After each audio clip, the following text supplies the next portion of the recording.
Jai Hind to one and all.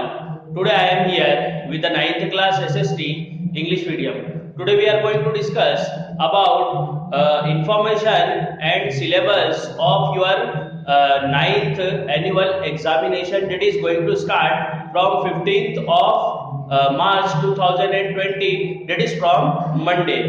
So in history part देखिए, यदि history part की बात करें तो हिस्ट्री पार्ट में आपको चैप्टर नंबर 1 कंप्लीट याद करना है, इसके क्वेश्चन आंसर वगैरह, द फ्रेंच रिवॉल्यूशन, इसमें से आपको क्वेश्चन आंसर वगैरह आएंगे। और क्वेश्चन आंसर के अलावा जो एक्सरसाइजेज है, जैसे कि choose the correct option, true and false, give one word, तो ये सभी चीजें क्वेश्चन आंसर में से बना के दी जाएगी। आपको मालूम है chapter number 1 the French revolution के अंदर हमने फ्रांस में जो रिवॉल्यूशन हुई है उसके बारे में पढ़ा है। फिर चैप्टर नंबर 2 है socialism in Europe and the Russian revolution, इसमें हमने रशियन रिवॉल्यूशन के बारे में पढ़ा है और यूरोप के अंदर जो सोशलिज्म स्टार्ट हुआ था, जो कार्ल मार्क्स की देन था और बाद में लेनिन ने भी उसे फॉलो किया, तो वो सब हमने इस चैप्टर के अंदर पढ़ा है। तो यहाँ पर भी क्वेश्चन आंसर आपको अच्छे से प्रिपेयर करना है और इसके अलावा इन क्वेश्चन आंसर में से आपको एक्सरसाइजेस वगैरह बना के दी जाएगी। फिर क्वेश्चन चैप्टर नंबर 3 है Nazism and the rise of Hitler, यहाँ पर भी आपको क्वेश्चन आंसर बढ़िया से प्रिपेयर करना है क्योंकि पूरे चैप्टर के अंदर क्वेश्चन आंसर ही है, इसलिए आपको क्वेश्चन आंसर ही प्रिपेयर करना है। लेकिन बात रही एक्सरसाइजेस की, जैसे चूज द करेक्ट ऑप्शन और बाकी exercises, match the column, fill in the blanks, तो ये सारी की सारी चीजें आपको इस क्वेश्चन आंसर में से बना के दी जाएगी। यदि आपको ये क्वेश्चन आंसर या ये नोट्स बहुत अच्छे से याद है तो आप आराम से उन चीजों को कर पाएंगे। फिर इसके बाद में नंबर आता है डीपी मींस डेमोक्रेटिक पॉलिटिक्स का। डेमोक्रेटिक पॉलिटिक्स का चैप्टर नंबर 1 है what is democracy, why democracy. हो सकता है बहुत सी बुक में ये चैप्टर नंबर 2 भी हो, लेकिन ये चैप्टर आपको पूरी तरीके से प्रिपेयर करना है, what is democracy, why democracy. फिर चैप्टर नंबर 2 है कॉन्स्टिट्यूशनल डिजाइन और चैप्टर नंबर 3 है इलेक्टोरल पॉलिटिक्स। ये तीनों चैप्टर डेमोक्रेटिक पॉलिटिक्स के हैं। तो देखिए डेमोक्रेटिक पॉलिटिक्स के अंदर क्वेश्चन आंसर वगैरह कम होते हैं, लेकिन यहाँ पर कुछ आपको पैराग्राफ दिया जाता है और उस पैराग्राफ के नीचे कुछ क्वेश्चंस पूछे जाते हैं, है ना, और उस क्वेश्चंस के अंदर आपको फिर लेसन को पूरी तरीके से रीड करके और उसके आंसर्स देना होते हैं। तो देखिए यहाँ पर आपको जो नेहरू जी की स्पीच वगैरह है, नेहरू जी की जो स्पीच का हिस्सा है उससे रिलेटेड क्वेश्चन आंसर्स वगैरह दिए जाएंगे, वो मोस्ट इंपॉर्टेंट है, वो आपको अच्छे से याद करना है। ओके, इसके अलावा कुछ यहाँ पर डेमोक्रेसी से रिलेटेड जो चूज द करेक्ट ऑप्शन बन सकते हैं, जैसे कि भाई किसी देश के अंदर यदि इंडिपेंडेंट इलेक्शन कमीशन नहीं है तो उस देश को हम क्या कहेंगे, डेमोक्रेटिक कहेंगे, अनडेमोक्रेटिक कहेंगे या नॉट श्योर कहेंगे। तो इस टाइप के हमें चूज द करेक्ट ऑप्शन भी आपको बना के दिए जा सकते हैं, तो यहाँ पर आप इस चीज पे फोकस करेंगे।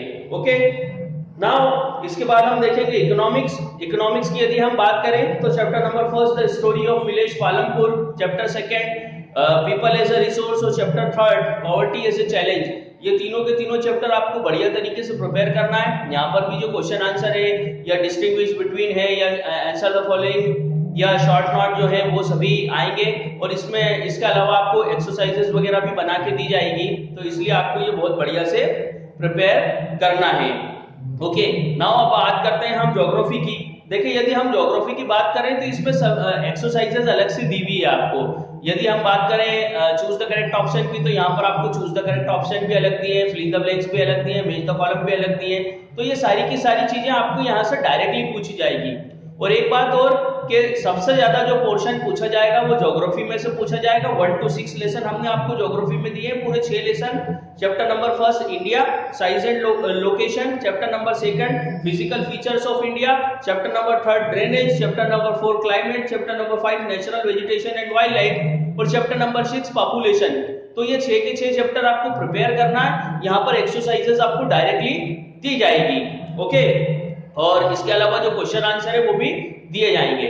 देखिए अगर आपके क्वेश्चन आंसर यदि आपके एनुअल एग्जामिनेशन की यदि हम पैटर्न की बात करें तो देखिए शुरू में जो आपको 5 क्वेश्चन आएंगे वो ऑब्जेक्टिव टाइप आएंगे। मतलब क्वेश्चन नंबर 1 आपका चूज द करेक्ट ऑप्शन रहेगा, क्वेश्चन नंबर 2 आपका फिल इन द ब्लैंक्स या मैच द कॉलम हो सकता है, क्वेश्चन नंबर 3 अगर बात करें हम तो वो भी मैच द कॉलम या फिल इन द ब्लैंक्स हो सकता है। मतलब क्वेश्चंस ऊपर नीचे हो सकते हैं, लेकिन ये आपका पैटर्न रहेगा, चूज द करेक्ट ऑप्शन, फिर फिल इन द ब्लैंक्स, फिर match the column, answer the following in one word, true और फॉल्स। ओके, ट्रू और फॉल्स यदि डायरेक्टली नहीं है तो आपको बना के भी दिए जा सकते हैं। ओके, इसके अलावा answer the following in very short. देखिए वेरी शॉर्ट के अंदर वो क्वेश्चन आंसर आएंगे जो 2 लाइन या 2.5 लाइन या 3 लाइन के। फिर उसके बाद answer the following in short, इसमें जो आधे पेज के क्वेश्चन है आपके वो आएंगे। फिर answer the following in detail. Answer the following in detail मतलब कि जो आधे से 1 पेज के क्वेश्चंस वगैरह है वो answer the following in detail में आएंगे।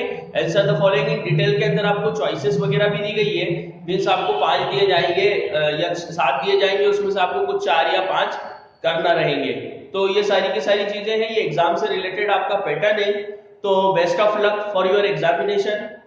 देखिए इसमें बहुत सारी चीजों का हमने रिवीजन आपको करा दिया है, जैसे कि French revolution, socialism in Europe, Russian revolution, Nazism and the rise of Hitler. इसके अलावा देखा जाए तो ज्योग्राफी में से भी बहुत सारी चीजें हमारी क्लास के अंदर कंप्लीट हो चुकी है, और डेमोक्रेटिक पॉलिटिक्स में से भी बहुत सारी चीजें अभी हमारी टेस्ट के अंदर, जनवरी यूनिट टेस्ट के अंदर और उसके पहले हाफ ईयरली के अंदर भी कंप्लीट हुई है।